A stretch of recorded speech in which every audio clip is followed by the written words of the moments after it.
সোহরাওয়ার্দী উদ্যানে চলছে হেফাজতে ইসলামের মহাসমাবেশ। নারী বিষয়ক সংস্কার কমিশনের রিপোর্ট বাতিলের দাবি। সোমবার দেশে ফিরছেন বেগম জিয়া। লন্ডন থেকে সিলেট হয়ে অবতরণ করবে বিমান। হিথ্রো বিমানবন্দরে বিদায় জানাতে ব্যাপক জনসমাগমের প্রস্তুতি যুক্তরাজ্য বিএনপি। ফ্যাসিস্ট মুক্ত বাংলাদেশে গণমাধ্যমের স্বাধীনতায় বিরাট অগ্রগতি। সেলফ সেন্সর ও ভয়ের সংস্কৃতি থেকে বেরিয়ে আসার তাগিদ গণমাধ্যম ব্যক্তিগত। দেখছিলেন গ্রাউন্ড 7 সংবাদ শিরোনাম। নারী সংস্কার কমিশনের সুপারিশ বাতিল সহ 4 দফা দাবিতে রাজধানীতে মহাসমাবেশ করছে হেফাজতে ইসলাম। সোহরাওয়ার্দী উদ্যানের এই মহাসমাবেশে যোগ দিতে ভোর থেকেই জড়ো হতে শুরু করেন হেফাজতের নেতাকর্মীরা। সকাল 9টায় আনুষ্ঠানিকভাবে সমাবেশের কার্যক্রম শুরু হওয়ার অনেক আগেই পরিপূর্ণ হয়ে যায় সোহরাওয়ার্দী উদ্যান। জনস্রোত ছড়িয়ে পড়েছে মৎস্য ভবন, শাহবাগ ও টিএসসি এলাকায়। হেফাজতের 4 দাবি হল: নারী বিষয়ক সংস্কার কমিশনের রিপোর্ট বাতিল, সংবিধানে বহুত্ববাদের পরিবর্তে আল্লাহর উপর আস্থার বিষয়টি বহাল রাখা, হেফাজতের নেতাকর্মীদের বিরুদ্ধে দায়ের করা সব মিথ্যা ও হয়রানিমূলক মামলা প্রত্যাহার ও ফিলিস্তিন এবং ভারতের মুসলিমদের নির্যাতনের বিরুদ্ধে বাংলাদেশ সরকারের কার্যকর ভূমিকা রাখা। লন্ডনে উন্নত চিকিৎসা শেষে সোমবার দেশে ফিরছেন সাবেক প্রধানমন্ত্রী বিএনপি চেয়ারপারসন বেগম খালেদা জিয়া। নিশ্চিত করেছেন দলের মহাসচিব মির্জা ফখরুল ইসলাম আলমগীর। ফ্লাইটটি লন্ডন থেকে সরাসরি ঢাকা হয়ে সিলেট নেওয়ার প্রস্তাব দিলেও সিলেটের যাত্রীদের বিড়ম্বনা হবে বিবেচনায় তা নিষেধ করেন খালেদা জিয়া। আহমেদ সারোয়ারের রিপোর্ট। উন্নত চিকিৎসার জন্য গত 8 জানুয়ারি কাতারের আমিরের পাঠানো রাজকীয় বহরের বিশেষ এয়ার অ্যাম্বুলেন্সে লন্ডন যান বিএনপি চেয়ারপারসন বেগম খালেদা জিয়া। সেখানে দ্য লন্ডন ক্লিনিকে 17 দিন চিকিৎসার পর 25 জানুয়ারি হাসপাতাল থেকে ছেলে তারেক রহমানের লন্ডনের বাসায় নেওয়া হয় তাকে। এরপর ছেলের বাসায় তার চিকিৎসা চলে। লন্ডনের চিকিৎসায় শারীরিক অবস্থার উন্নতি হওয়ায় 2 পুত্রবধূকে নিয়ে দেশে ফিরছেন বেগম খালেদা জিয়া। বিএনপি মহাসচিব জানান, 4 মে রওনা হয়ে 5 মে সকালে তিনি ঢাকা পৌঁছাবেন। আপনার কাতার আমাদের কাছ থেকে যে অ্যাম্বুলেন্স আপনার পেয়েছিলাম সেটা একটু এখন বিলম্বিত হচ্ছে, টেকনিক্যাল রিজনস। সেই জন্যে ম্যাডাম ঠিক করছেন যে ওটা যদি একদম শেষ মুহূর্তে না পাওয়া যায় তাহলে উনি আপনার বাংলাদেশ বিমানেই আসবেন। আমার বাংলাদেশ বিমানে আপনার সমস্ত ব্যবস্থা করে রাখা হয়েছে। 4 তারিখে উনি রওনা হলে উনি 5 তারিখে 11টা থেকে এসে পৌঁছাবেন। আমরা যত জানি এখন পর্যন্ত যে সঙ্গে তার 2 বৌমা আসবেন আর। এদিকে বাংলাদেশ বিমানের লন্ডন সিলেট ঢাকা রুটে যে ফ্লাইটে বেগম খালেদা জিয়া ফিরছেন তার অসুবিধা বিবেচনায় বিমান কর্তৃপক্ষ লন্ডন থেকে সরাসরি ঢাকা হয়ে সিলেট যাওয়ার ব্যবস্থা করে। কিন্তু বিষয়টি জানতে পেরে সহযাত্রীদের বিড়ম্বনা বিবেচনায় তা নিষেধ করেন তিনি। বিএনপি চেয়ারপারসনের প্রেস উইং কর্মকর্তা শামসুদ্দিন দিদার এক খুদে বার্তায় জানান, রুট পরিবর্তনের কথা তাঁকে জানানো হলে নিজের সুবিধা বিবেচনা না করে সহযাত্রীদের কথা চিন্তা করে বাংলাদেশ বিমানকে নিয়মিত রুট বহাল রাখতে বলেন সাবেক এই প্রধানমন্ত্রী।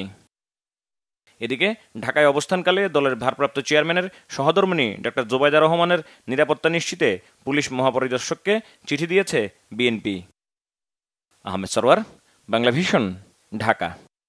এদিকে বেগম খালেদা জিয়াকে বিদায় জানাতে ব্যাপক প্রস্তুতি নিয়েছে যুক্তরাজ্য বিএনপি। বাংলা ভিশনকে সে কথাই জানিয়েছেন যুক্তরাজ্য বিএনপি সভাপতি M A Malik. Begum Khaleda Zia mother of democracy, উনি বাংলাদেশে ফিরছেন এবং ওনার যে টিম ডক্টর জাহিদ বা ওনার নেতৃত্বে যারা ডাক্তাররা ছিলেন তারাও সাথে যাচ্ছেন এবং বাংলাদেশ থেকে আরও 2 জন ডাক্তার শাহাবুদ্দিন ভাই সহ আরও 2 জন তারা আগামীকালকে আসতেছেন, যাতে ওনার ফ্লাইটে ওনারা ফিরে যাবেন।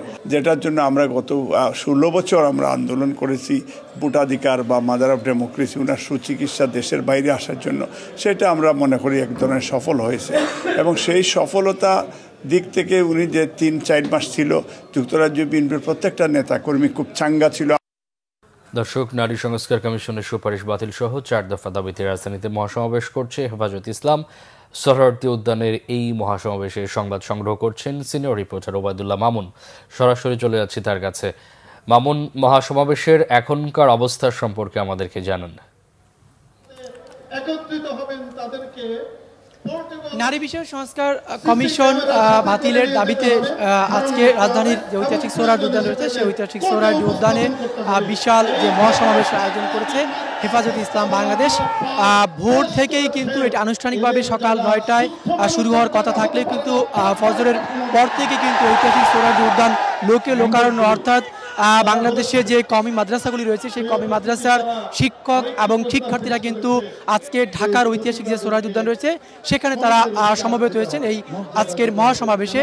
এবং এই মহাসমাবেশে যদি বলে রাখি যে 4টি মূল বিষয়, অর্থাৎ নারী বিষয়ক সংস্কার কমিশনের যে বিতর্কিত যে কয়েকটি ধারা রয়েছে, প্রস্তাবনা রয়েছে, সেগুলো সহ পুরো কমিশনটি বাতিল এবং 2013 সালে মতিঝিলে যে হেফাজতের সমাবেশে যে তৎকালীন আওয়ামী লীগ সরকারের যে গণহত্যা ছিল সেই গণহত্যার বিচার এবং তার পরবর্তী সময়ে সারা দেশে যে মাদ্রাসা পড়ুয়া বা আলেমদের উপরে যে মামলা, গণহারে যে মামলা হয়েছিল সেই মামলা বাতিল সহ ফ্যাসিবাদের আমলে দাঁড়িয়ে সকল মিথ্যা মামলা প্রত্যাহার এবং ফিলিস্তিন সহ ভারতে যে মুসলমানদের উপর নির্যাতন হচ্ছে সেই নির্যাতন বন্ধের দাবিতে কিন্তু আজকের এই মহাসমাবেশ। এবং এই মহাসমাবেশে কিন্তু এই মুহূর্তে যদি বলি যে পুরো যে সোহরাওয়ার্দী উদ্যান সেটি কিন্তু কানায় কানায় এখন পরিপূর্ণ এবং মূল যে স্টেজ রয়েছে সেখানে কিন্তু দেশের যে গণ্যমান্য বা প্রখ্যাত যে আলেম সমাজ রয়েছেন কওমি মাদ্রাসা ভিত্তিক সেই আলেম সমাজরাও কিন্তু একত্রিত হয়েছেন আজকের এই সমাবেশে। এবং সেখান থেকে তারা সুস্পষ্টভাবে কয়েকটি বিষয় বলেছেন যে প্রস্তাবিত যে নারী বিষয় সংস্কার কমিশন রয়েছে সেই কমিশন বাতিল করতে হবে এবং বাতিল করার দাবি সহ 4টি মূল বিষয় তারা সরকারের কাছে উপস্থাপন করেছেন। এই লক্ষ্যেই কিন্তু সকাল থেকে সোহরাওয়ার্দী উদ্যানে চলছে হেফাজত ইসলাম বাংলাদেশের মহাসমাবেশ। এই ছিল আমার কাছ থেকে রাজধানী সোহরাওয়ার্দী উদ্যান থেকে সবশেষ তথ্য। মামুন, আপনাকে অসংখ্য ধন্যবাদ। ঘুরে দাঁড়াচ্ছে দেশের গণমাধ্যম। রিপোর্টার্স উইদাউট বর্ডার্সের গতকাল ঘোষিত প্রতিবেদনে জানানো হয়েছে স্বাধীনতা সূচকে বাংলাদেশের গণমাধ্যমের অবস্থান 16 ধাপ এগিয়ে 65 থেকে 149 উন্নতি হয়েছে। ওবায়দুল্লাহ মামুনের বিশেষ প্রতিবেদন। গণমাধ্যম কথা বলে মানুষের, কথা বলে রাষ্ট্র ও সমাজের। তাই গণমাধ্যমকে বলা হয় দর্পণ কিংবা রাষ্ট্রের চতুর্থ স্তম্ভ। কিন্তু রাষ্ট্রের এই গুরুত্বপূর্ণ স্তম্ভটি বস্তুনিষ্ঠ ও নিরপেক্ষভাবে সংবাদ তুলে ধরতে গিয়ে বরাবরই আটকে যায় পরাধীনতার শেকলে। গেল 15 বছরে সম্প্রচার বন্ধ হয় দিগন্ত, চ্যানেল 1, ইসলামিক টেলিভিশনের। বন্ধ হয় আমার দেশ পত্রিকা ও দৈনিক দিনকাল। এছাড়া জুলাই বিপ্লবের সময় ছাত্র জনতার উপর গুলিবর্ষণের সংবাদ প্রচারের জেরে বেশ কয়েকটি গণমাধ্যমকে সাময়িকভাবে সম্প্রচার বন্ধ করে ফ্যাসিস্ট আওয়ামী লীগ সরকার। আবার সরকার পতনের পর পতিত সরকারের মুখপাত্র হিসেবে কাজ করা টেলিভিশনগুলো ক্ষতিগ্রস্ত হয় ছাত্র জনতার হামলায়। প্রশ্ন উঠছে, জুলাই বিপ্লবের পর কতটা স্বাধীন দেশের সংবাদ মাধ্যম? কেনই বা সংবাদ মাধ্যমগুলো পুরোপুরি চাপমুক্ত হতে পারছে না? চাপের কারণে গণমাধ্যমগুলোর যারা নীতি নির্ধারক তারা কিন্তু সেলফ সেন্সর চলে আসছিল এবং সেই পথে এখনও হাঁটছে। এইটা করলে বোধ হয় মানে সরকারের কর্তা ব্যক্তিরা রাগ করবে। তারা নিজেরাই কিন্তু সেলফ সেন্সরশিপ করছে এবং এই সেলফ সেন্সরশিপ করতে গিয়ে দেখা গেছে যেটি হয় যে আসলে মানে গণমাধ্যমের যেই মূল ক্যারেক্টার সেই ক্যারেক্টার থেকে সরে যাচ্ছে। সাংবাদিকরা ঐক্যবদ্ধ থাকতে হবে, দল মত নির্বিশেষে। আমি ব্যক্তি হিসেবে আমার একটা আইডিওলজি থাকতে পারে, আমি তো মানুষ, আমরা তো কোনো একটা পার্টিজান হয়ে যেতে পারি, একটা বায়াস হতে পারি, কিন্তু সেটা আমাদের গণমাধ্যমে আমাদের কাজের ক্ষেত্রে যেন প্রভাব যাতে না পড়ে। গণমাধ্যমে পরিবর্তন শুরু হয়েছে দাবি করে গণমাধ্যম বিশেষজ্ঞরা বলছেন, গত 15 বছরের সেলফ সেন্সর ট্যাবু থেকে বের হতে পারছে না গণমাধ্যমগুলো। এই গণমাধ্যমের যারা অংশীজন, সাংবাদিক, সম্পাদক এবং মালিক, এদের সবার সক্রিয় অংশগ্রহণ লাগবে, এদের সবার সক্রিয় ভূমিকা লাগবে। আপনি আপনার অধিকার আদায় করে নেবেন এবং আপনি আপনার অধিকার রক্ষা করবেন। এটা করার জন্য যা যা প্রয়োজন সেগুলোর দিকে নজর দেওয়া দরকার, যেমন ঐক্য প্রয়োজন সাংবাদিকদের মধ্যে। গণমাধ্যম সংস্কার কমিশন বাস্তবায়ন হলে দেশের সংবাদ মাধ্যমে আমূল পরিবর্তন আসবে বলেও মনে করেন তিনি। ভারতীয় উপমহাদেশের গত 150 বছরে সাংবাদিকতা কখনোই পুরোপুরিভাবে মুক্ত বা স্বাধীন ছিল না। কখনো রাষ্ট্র বা সরকারের কাছে, কখনো বা বিজ্ঞাপনদাতা কিংবা মালিকপক্ষের কাছে বন্দী ছিল মুক্ত সাংবাদিকতা। গণমাধ্যম বিশেষজ্ঞরা বলছেন, এ থেকে বের হয়ে আসতে হলে সংবাদকর্মীদেরকে অর্থনৈতিকভাবে স্বাবলম্বী হওয়ার পাশাপাশি নিজেদের মধ্যে ঐক্য গড়ার। ওবায়দুল্লাহ মামুন, বাংলা ভিশন, ঢাকা। এই ছিল এখনকার মতো। বড় সংবাদ সকাল 11টায় দেখার আমন্ত্রণ রইল। অসংখ্য ধন্যবাদ।